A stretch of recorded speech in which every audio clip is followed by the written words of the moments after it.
Let's talk about the metaverse. Disney, Microsoft, and even Meta pulling back on some of their investments here within the metaverse. But there's still some speculation out there that more players obviously entering the space. Apple might even be one of them. So is the metaverse a fad or is it the future? We've got a showdown of our two top tech reporters, Howley, Allie Garfinkle here. And you guys have differing opinions on this. So we're going to come out. Maybe we'll have a clear winner by the end of the segment. We'll see. Allie, I'm going to throw it to you first. What do you think, a fad or the future, and why? So I'm going to say it's the future here, Shauna, and work with me for a second. I know metaverse skepticism is very easy, but there are a couple of key reasons here. The first is that kids are into the metaverse. Now, you actually don't need to trust me on this one. We can actually look at some of the numbers. Let's take Roblox, for example. At the end of last year, Roblox had over 26 million daily active users under the age of 13 worldwide. Now, to give you a sense of how big that number is, I believe there are 24 million children in the United States between the ages of 6 and 11. So it's a huge, huge number. So let's start with the kids love it. Second is, for Meta, it's been a chance for them to own their own OS. Meta's gotten a lot of flack for it, but for them, it's been a chance to build hardware that didn't exist yet. And of course, that's something that can help them down the line. Now, owning a bunch of nothing is going to get them nowhere, right? Which brings us to the last thing, that Apple seems to believe in the metaverse. Later this year, they're expected to enter the VR market. And everyone agrees, right, that the metaverse, if it's going to take off, needs that iPhone moment, that hockey stick moment that sends it barreling forward.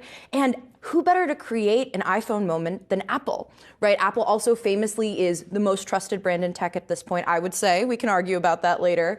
And famously, they make things that are easy to use. One of the chief criticisms of the metaverse is that it's so hard to get into. But actually, Apple can maybe change that completely. So that's why I'm bullish. It's a very, very compelling argument, because I went into this segment. I am not sold on the metaverse. I think I'm going to agree with you. Is it a fad, and why? I do think it's a fad. It's just, okay, well, let me run down my points and then I can just go for a bigger stroll. But my main points here are that the headsets are uncomfortable. I've worn most of them and they suck.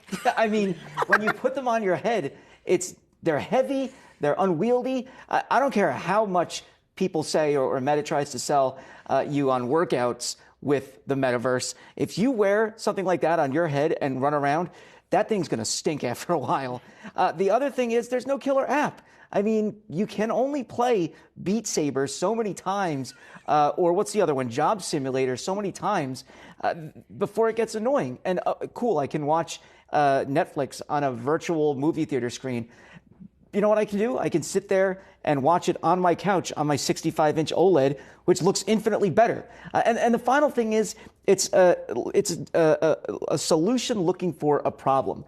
There's no real need for what they're trying to offer here. All the apps, the games, I much rather play them on my TV or my phone. I have my TV to watch Netflix already. Why do I need something along those lines?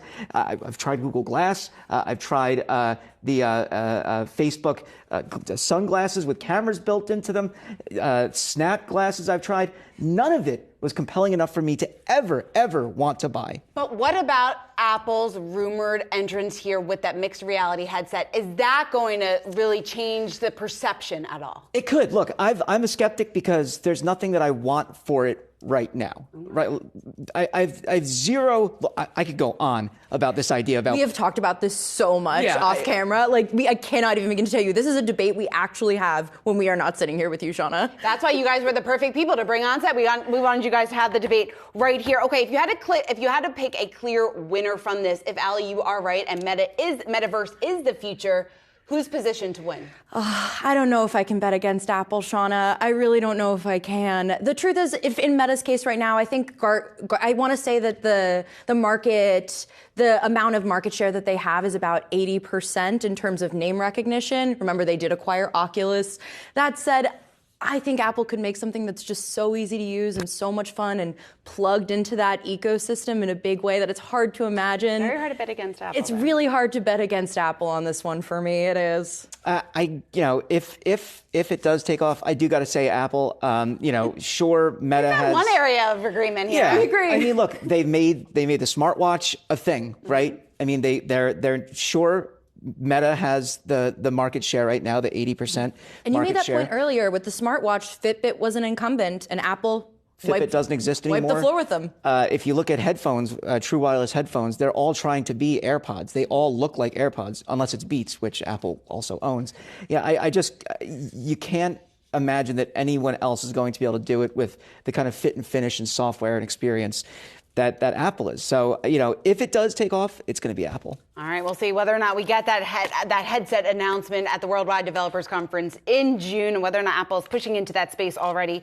Dan, Allie, thanks so much.